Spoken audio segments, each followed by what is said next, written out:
Tonight we're going to continue with our study of biblical prophecy, proof that you can believe the Bible.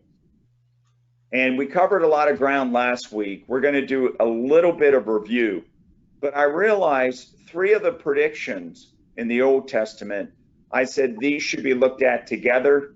I think it's most effective to put them in subject groups. So in subject groups, and get the background of the prophets that are revealed in the scriptures, the Old Testament scriptures, and that are also revealed in historical documents on who these people were, the kings they're tied to. So you will see these prophets, God has internal checkpoints of credibility. So a prophet under the theocracy of Israel, meaning there are authorities that are connected with the prophet. So for example, David had prophets such as Samuel that anointed him, and they would go hand in hand with David. Even though he was a prophet, he was also the king of Israel.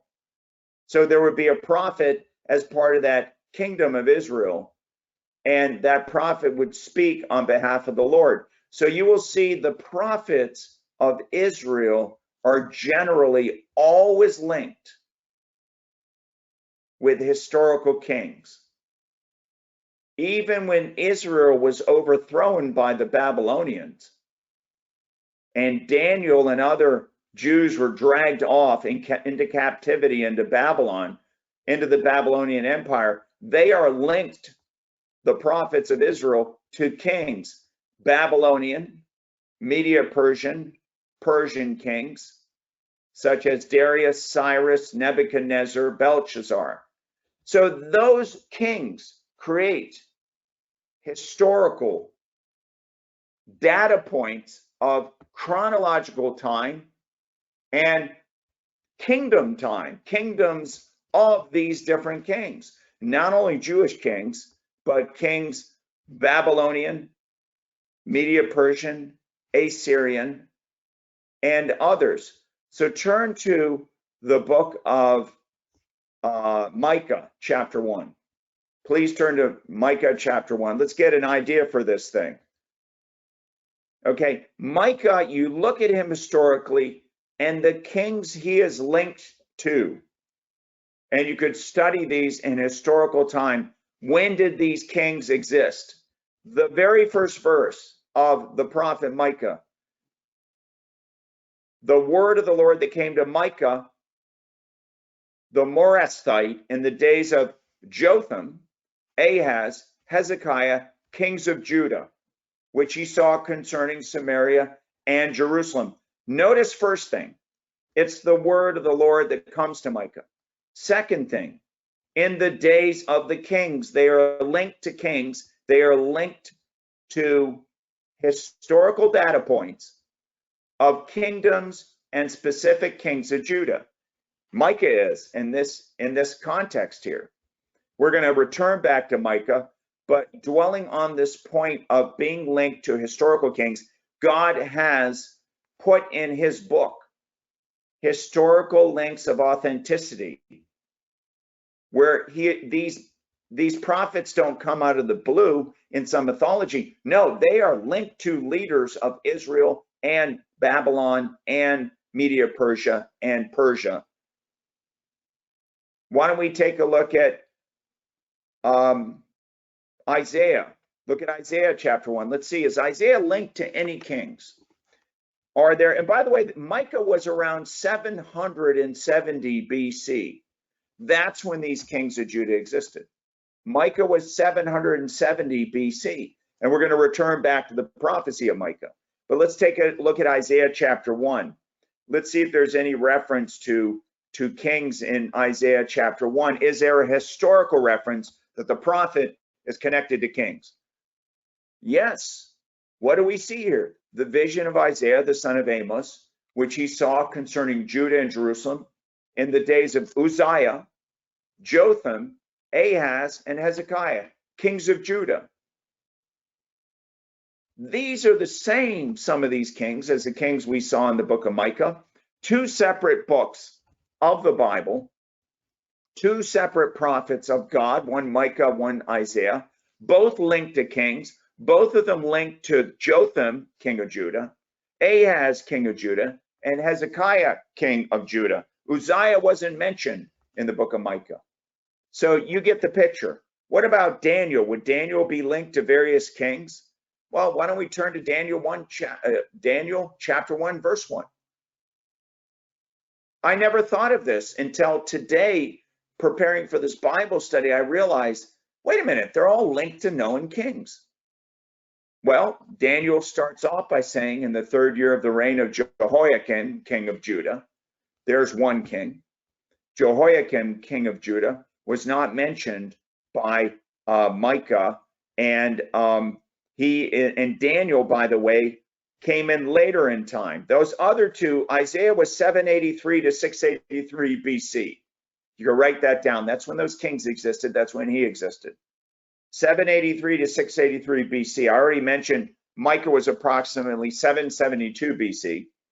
And Daniel was somewhere between 620 BC to 538 BC. So here's the first king, Jehoiakim, king of Judah. Second king, Nebuchadnezzar, king of Babylon,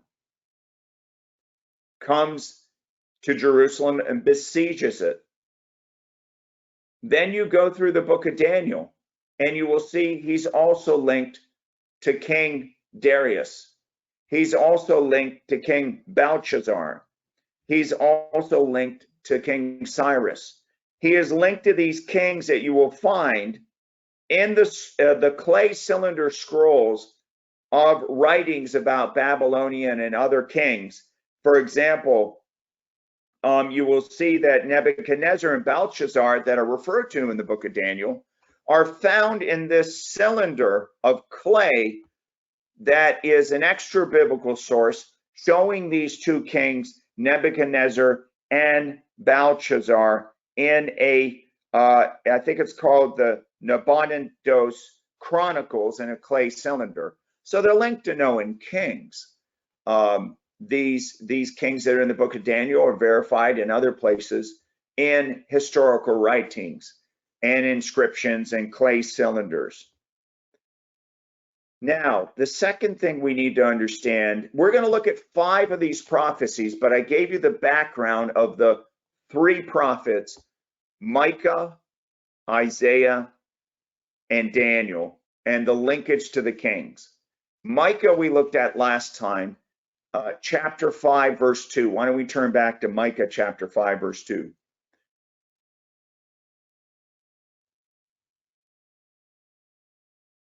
We saw this prophecy last time that from Bethlehem would come forth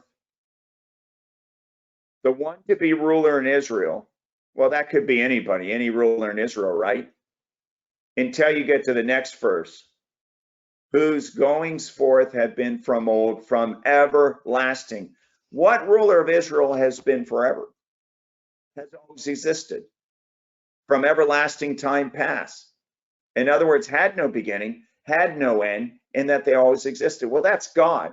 There's no other that's referenced in the Bible that has been from everlasting, has always existed other than God. So this is showing you that the God Messiah, ruler forever, that is to occur, that's always been here, is going to come forth from Bethlehem. Now, I want you to think about this.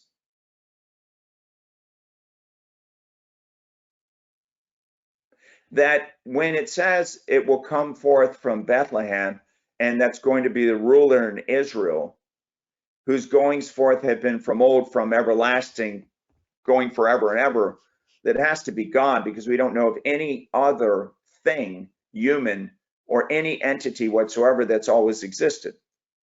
But we know later on, when Jesus Christ was born in Bethlehem, that was referred to in the Gospels as a fulfillment of this prophecy. But just notice he's been from everlasting. So he's identified, and we're going to look at the identity of the Messiah. We're also going to look at it in a different way. we're going to look at it as if we're somebody You've sitting been back placed on there. hold. Please wait for your contact to return.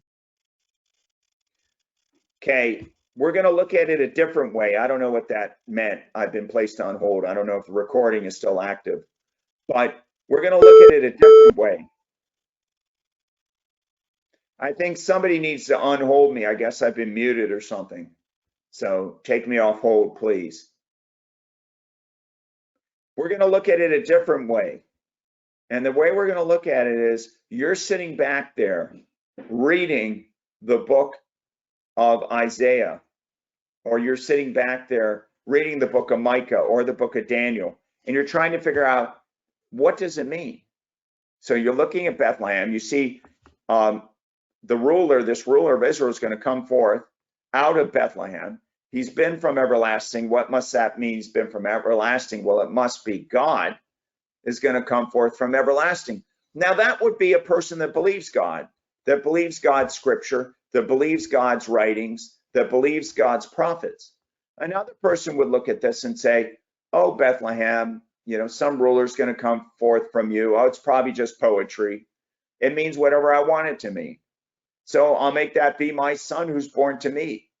He hasn't been from everlasting, but surely this is poetic. Oh, this is all symbolic. It doesn't really mean what it claims to mean. That's what somebody who would be reading it from an ungodly and unspiritual perspective, that's not a spiritual person, that isn't a person that is believing God. They're just kind of wild and wacky and reading it like any other poetry, and they're an ignorant person in darkness. So there are different ways to look at this. But why don't you go to Isaiah 7? Please turn to Isaiah 7. Isaiah chapter 7.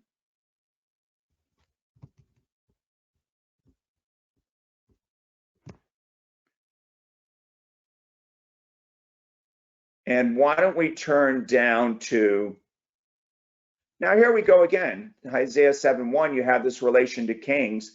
And it came to pass in the days of Ahaz, the son of Jotham, the son of Uzziah, king of Judah, that Rezin, the king of Syria, and Pekah, the son of Remaliah, king of Israel, went up toward Jerusalem. So this is a specific point in time, a pinpoint point in time when this prophecy is given. And why don't you proceed down to about verse 18.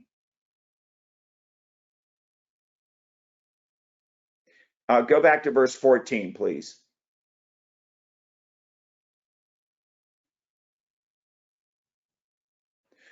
Okay, verse 14 of Isaiah 7. Therefore, the Lord himself shall give you a sign. Who is this a sign to? It's a sign to the king that God is giving it to. God told him, here, ask of me a sign. And he said he wouldn't do it. So God told him, you asked for a sign from me. And he said, I won't ask for a sign from you. Well, God is going to give them a sign. Therefore, the Lord himself shall give you a sign. Behold, a virgin shall conceive and bear a son, and call his name Emmanuel. And Emmanuel is interpreted in the scripture. We looked at that last week. It's the equivalent of Yeshua, God with us. Okay, God with us, or our deliverer, or God our deliverer, or the deliverer. But basically, it's interpreted God with us. So you look at it from the perspective of a believer. If God says that a virgin is going to conceive, a believer would think, okay, God, I'm going to believe you. I'm going to be like Abraham. I'm not going to stagger at the promises of God in unbelief.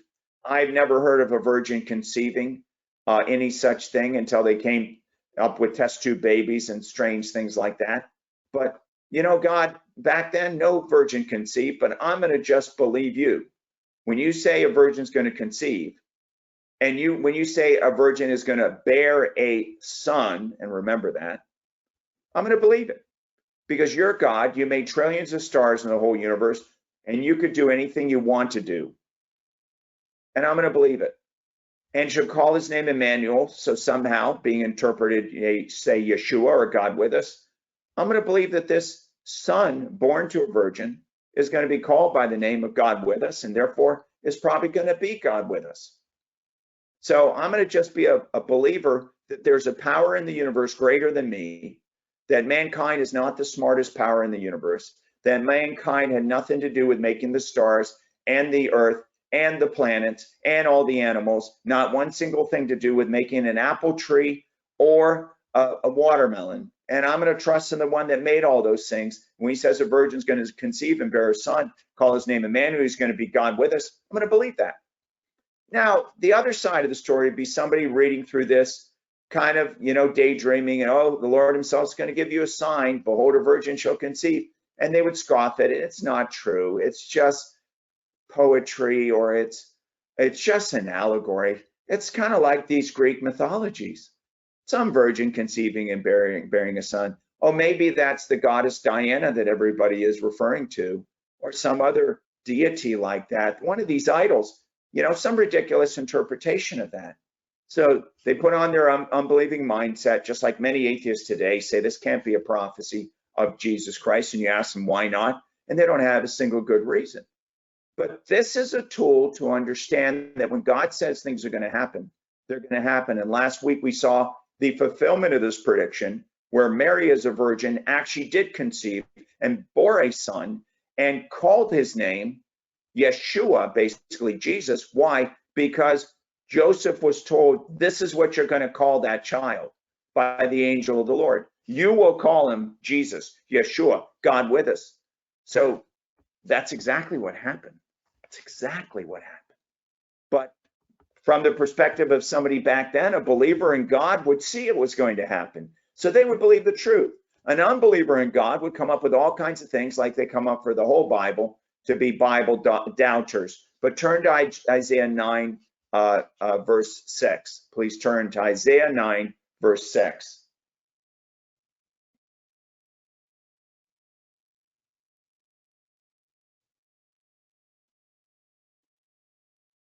So this is a passage we went over last week, but I'm going to discuss it from a different perspective this week. For unto us a child is born, unto us a son is given. Oh, we just read 2 chapters ago that a virgin's going to conceive and bear a son. Could this be like that son that's God with us? Well, let's figure this out. A child's going to be born, a son is going to be given.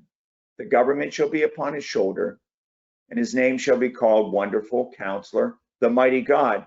So this son given is going to be the Mighty God. Just like Emmanuel back there in chapter 7, God with us. The everlasting Father, he's everlasting, the Prince of Peace. So he's going to be the Prince of Peace. He's going to be God, but he's going to be born as a human. He's going to be a son given, and he's going to be the Prince of Peace. Of the increase of his government and peace, there shall be no end upon the throne of David and upon his kingdom, to order and to establish it with judgment and with justice from henceforth, even forever. So he's going to rule forever. He's going to be descended from David. So you see the mighty God, you see him being born, you see him ruling forever, just like in Micah, that's going to be ruler in Israel. He's a son given, just like a son is born to a virgin in Isaiah 7, who's God with us, where here he's the mighty God. So again, the believer is going to take this and believe it, every word here. And you know what? The believer would have been right, because Jesus Christ was born in Bethlehem. He had been there from everlasting as God the Son, the creator of the heavens and the earth. He was born to a virgin, and when he was born to Mary, and he was descended from David in both Luke and Matthew. His genealogies are given in the New Testament. All of this would have been true. And so a believer would have believed this. It all would have come to pass. He would have been smart enough to trust God, believe God, and everything God says comes to pass. But here's the thing about it. If he's going to be born as a human being, according to the prophecy here, the mighty God is going to be, a child is going to be born and a son given. So the mighty God has to be born as a human. Then in fulfillment of this prophecy, we would want to see that God Almighty, when he walked the earth, proved in some fashion or way that he was God Almighty. We would want evidence of that. And what I would want is I would want God to show me he's God. not in a doubting Thomas way, but knowing and being a believer back in the Old Testament that he was going to come in the form of a human, be the mighty God, be born in Bethlehem, be conceived to a virgin, be descended from David, and be that Messiah that was predicted would come in Daniel chapter 9, which we're going to get to. But I want to jump ahead into the New Testament. We'll come back to Daniel 9. I want to see evidence that this is God to prove this is in fact the Messiah that was to come according to the Old Testament. So when he walked the earth, I would like to see him show control and defy time, space, matter, and death. I want to see him controlling and defying time, space, matter, and death. Well, by these predictions, when he comes and fulfills all these predictions, if he's born in Bethlehem, if he's born to a virgin, if he's descended from David, that shows you defying time, because he's telling you hundreds of years before, 700 years before, in the book of Isaiah, that he's going to be born to a virgin and that he's going to be descended from David and that he's going to be the one that is God.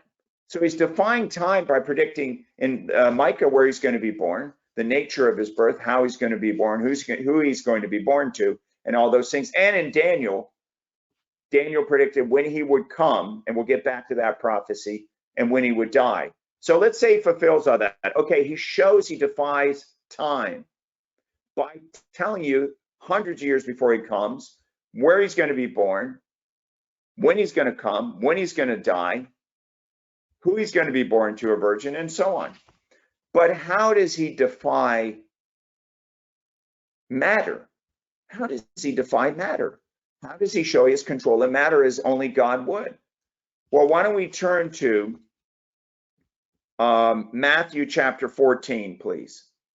Turn to Matthew chapter 14 and start in verse 22. We're looking for some evidence that this Jesus somehow defied matter, was able to control matter.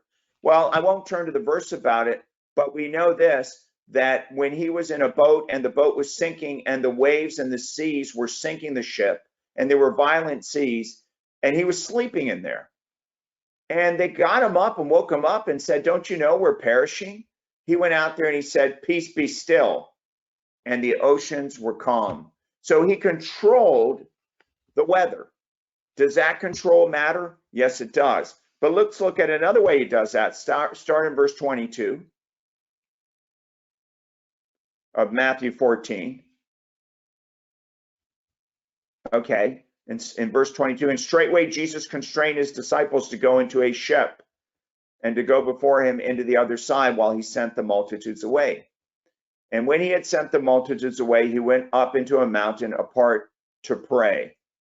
Verse 24, but the ship was now in the midst of the sea, tossed with waves, for the wind was contrary. And in the fourth watch of the night, Jesus went unto them, walking on the sea. You see what he's doing? He's walking on water. Can anybody in known history walk on water? No, they can't. That's defying matter, because water is not something you can walk on. You go right through it as long as it's liquid. If it's ice, you can walk on it. If it's liquid, you're not walking on it. He defied matter by the evidence of him walking on water. Well, who is Matthew? Well, Matthew is the one that everyone ascribed all the way through early history as being the author of being one of Jesus's disciples, apostles, and being the author of this book of Matthew. It wasn't until later in time when people wanted to sell books and have academic positions as Bible critics that they started to doubt that Matthew was the author of Matthew. Well, the second century source was one that said Matthew was actually the writer of the book of Matthew, a second century source. And all early sources ascribed it to Matthew, that is referred to in the scripture. But here Matthew is writing about this episode. Jesus is walking on water. That's why some people call them water walkers. I knew a friend of mine, he told me, he wasn't a water walker, but he was a Christian. Well, there was only one water walker, Jesus Christ, other than the brief time that Peter tried to do it. And Peter did it for a bit by faith, and then he fell into the ocean, or he was falling and he got afraid. When the disciples in verse 26 saw him walking on the sea, they were troubled, saying, "It is a spirit." Why did they think it was a spirit? Because how can a person in a human body with the mass of a human walk on water? They can't. It defies God's rule of matter that liquid water will not sustain a human body walking on it. But he could defy matter, being God, and that's what he did. So they saw that, and they cried out in fear. They were afraid. It is a spirit, and they cried out for fear. But straightway Jesus spake unto them, saying, Be of good cheer, it is I, be not afraid. And Peter answered and said, Lord, if it be thou, bid me come unto thee on the water. So he wanted to water walk. And Jesus said unto him, Come. He said, Come. And when Peter was come down out of the ship, and when Peter was come down out of the ship, he walked on the water to go to Jesus. So God enabled him to defy matter. But when he saw the wind was boisterous, he was afraid and beginning to sink. He cried, saying, Lord, save me.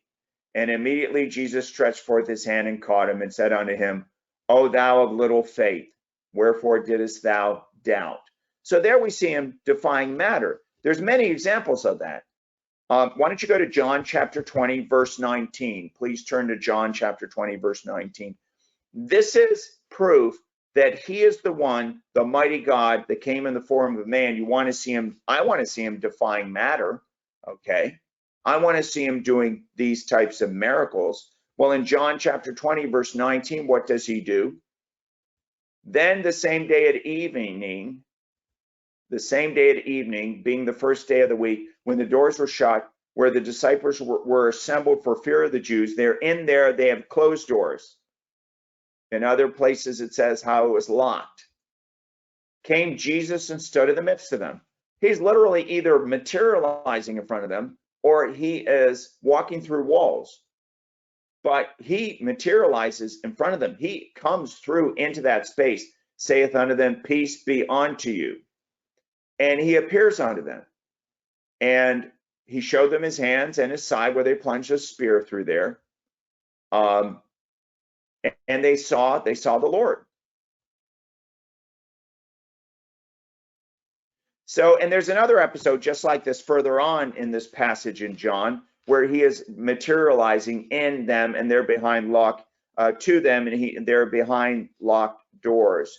We know of where he multiplies the fishes and the loaves. If you go to Matthew chapter 14, verses 17 through 21. Of course, we know he identifies himself as God because they call him Lord and Master, and he says, I am Lord, your Lord and Master. He does say before Abraham was, I am. They worship him, and he accepts worship because he establishes himself as God. But we're talking about defying matter. They bring him in verse 17 of Matthew 14, 5 loaves and 2 fishes. There are thousands of people gathered there. And he told them to feed them, basically. He commanded the multitude to sit down on the grass and took the 5 loaves and 2 fishes. And you're never going to feed thousands of people with 5 loaves and 2 fishes, 5 loaves of bread and 2 fishes. My son Ark would devour those himself, probably, in several sittings or maybe one sitting. But he has 5 loaves and 2 fishes. He looks up to heaven, he blesses it, and breaks the loaves, gave the loaves to the disciples, and the disciples gave them to the multitude. And they did all eat and were filled, and they took up the fragments that remained, 12 baskets full. And they that had eaten were about 5,000 men, beside women and children. How are 2 fishes and 5 loaves of bread going to feed 5,000 men? And there were additional women and children. It ain't going to happen.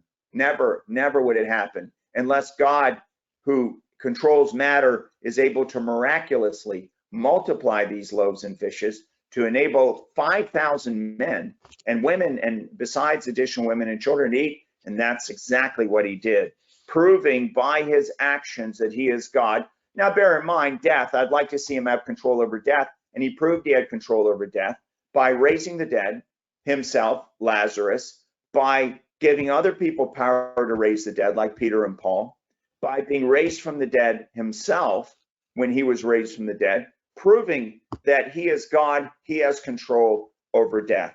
And besides that, he healed sicknesses, he healed lepers, he healed the lunatics, he cast out those that were possessed with demoniac spirits, and doing all the things you should expect God to do.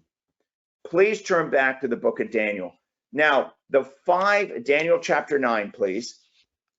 And why don't we turn to Daniel chapter 9, verse 25. So these 5 predictions should be looked at prophetically together. The prediction where he was going to be born, Micah 5:2, but he had to be the one that's been from everlasting. The one where Isaiah 7, a virgin is going to conceive and bear a son, but he has to be Emmanuel, being interpreted God with us. Isaiah 9, where God is going to become a human and he's descended from David and so forth. That's the third one. And then the fourth and the fifth are in the book of Daniel, where in the book of Daniel, Messiah is predicted when he's going to come and when he's going to die. And it's a very specific prophecy. Those 5 should be studied together because they support one another, and you see their fulfillment in the New Testament. So when you turn to when you turn to Daniel chapter 9 and start in verse 25, know therefore and understand that from the going forth of the commandment to restore and to build Jerusalem onto the Messiah, the Prince. This event is corroborated by other Bible books where it is pointed out that there were various commands, and again, it's linked to kings. When the children of Israel and these prophets were taken away by these different kings, then one of these kings issued a command that the walls of Jerusalem should be restored and built. And it basically had to do with the walls and the streets of Jerusalem needed to be rebuilt. That is connected with King Artaxerxes. You could read about that in the scriptures and other Bible books. But let's focus on this. Know therefore and understand that from the going forth of the commandment to restore and to build Jerusalem onto the Messiah, the Prince, shall be 7 weeks and 62 weeks. These represent 7-year periods. So a week is 7 years. How do we know that? They're interpreted in Daniel chapter 12. We're not going to turn there for now for the sake of time. We've studied this in the past. If you're interested, you can see exactly what half a week is, and it amounts to a 3.5-year period. And you have to look at the Jewish calendar, which is lunar, and compare it to the Gentile calendar. I think it follows a lunar Jewish calendar. Either way, it's approximately 3.5 years, half a week. And that means one of these weeks is 7 years. So from this commandment to restore and to build Jerusalem unto Messiah the Prince, so you'll know who is Messiah the Prince by the one that fulfills this, shall be 7 weeks and 62 weeks. So that amounts to 60 plus 7 is 67 plus 2 is 69. That is 483 years. From the date of that commandment to restore and to build Jerusalem to when Messiah will come is 483 years. When did the commandment go forth to restore and rebuild Jerusalem? You could read about that. You could study it historically. It's when King Artaxerxes issued that commandment in 457, 458, around that time frame BC. 457, 458 BC. That's when he issued the commandment. So the time starts from there. What is 69 weeks of these years that are interpreted in Daniel 12? it's 483 years.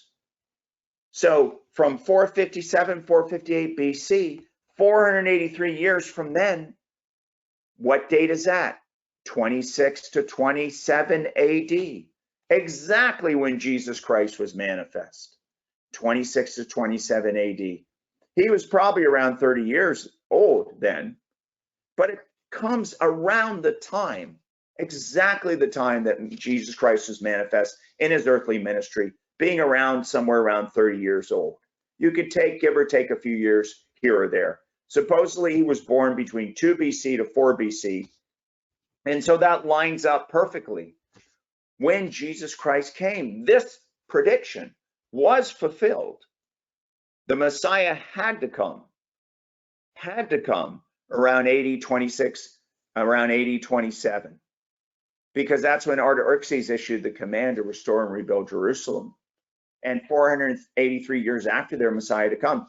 Let's see, which Messiah might have come around that time? Well, there's only one who fulfilled all these things, that was born in Bethlehem, that was born of a virgin, that was gone in the form of a man, proving it by power over death, time, and space, by the way. The reason he had power over space is he took Paul up into the third heaven, a place away from this earth, and took John up into some place that they couldn't recognize as being anywhere on earth, somewhere out in heaven.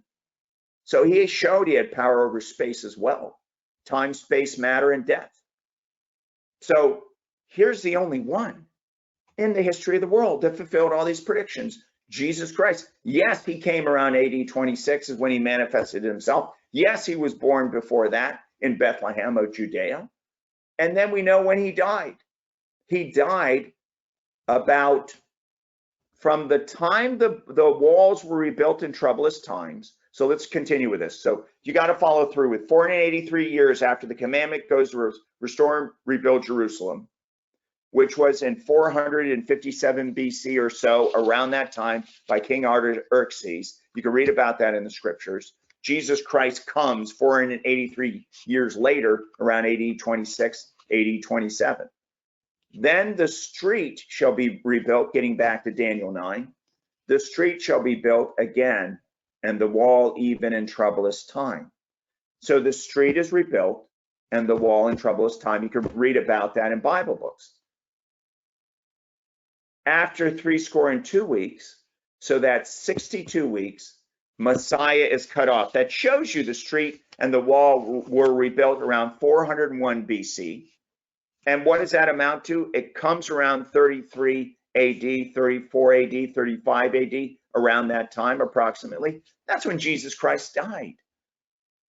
This is predicting when he's going to be Messiah cut off. And remember those words, cut off. Messiah shall be cut off, but not for himself. And then it gets in the people of the prince that shall come, shall destroy the city and the sanctuary, and the end thereof shall be with a flood. I don't believe people interpret this to mean it's when Titus destroyed Jerusalem and the temple in AD 70. I don't believe that to be this. I believe this is the Antichrist destroying the city of Jerusalem, parts of it, and the temple. It will be destroyed, parts of it destroyed, and that's because there's a flood involved here. The Roman army didn't flood them out. There's no evidence if you read Josephus or Tacitus or Tacitus, however you want to pronounce, the Roman historian who wrote about it, and Josephus, the Jewish Roman historian who wrote about the destruction of Jerusalem and the temple. Nobody mentions a flood there. That didn't happen. This has to do with the Antichrist and the Great Tribulation. But the point being here, he's predicting when he's going to come. He's predicting when he's going to die. Who came around AD 26 and 27? That was Messiah. Only one in the history of the world, Jesus Christ. Who died around AD 33, 34, 35? That's Jesus Christ. Now, the other grouping of prophecies, which I think are important for you to understand, and I know it's complex about Daniel, but study it out. It'll bring you great reward, tremendous reward when you study those things out. And I see I'm only a third through or half through what I wanted to cover tonight. I'm already running out of time. But I want to give you some foreknowledge of what I'm going to talk about next week. The other grouping of prophecies that I think you should study together are those prophecies concerning the cross of Christ. They are numerous prophecies concerning the cross of Christ. And there's an order I'm going to present them next week. If you want to do some study to prepare for it, study the 22nd Psalm and study Isaiah 53. The 22nd Psalm and Isaiah 53. Then study the fulfillment of those prophecies in the New Testament books. And I want you to watch those carefully. And it is an absolute amazing series of events that was predicted hundreds and hundreds of years, 1,000 years in concerning the 22nd Psalm, because King David was 1000 BC, and hundreds of years before with Isaiah 700 BC, Isaiah predicting all these things concerning the cross of Christ. So I'm going to end it there for tonight, and I look forward to next week when we're going to look at the prophecies concerning the cross of Christ. Thank you for attending tonight.